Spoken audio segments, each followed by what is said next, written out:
want you to incorporate both of them. So if I get a buy signal, okay, that's my first indication to get in, okay? Sometimes I will not get in because I have a yellow cloud still.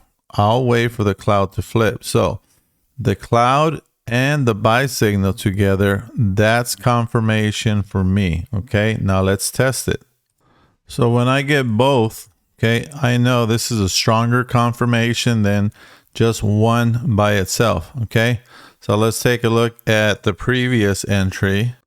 Okay, so now we have both confirmations here. We have a sell that tells me, hey, keep an eye out. Let's see if the cloud flips. And then we actually have the cloud flipping, guys. That is awesome sauce, okay?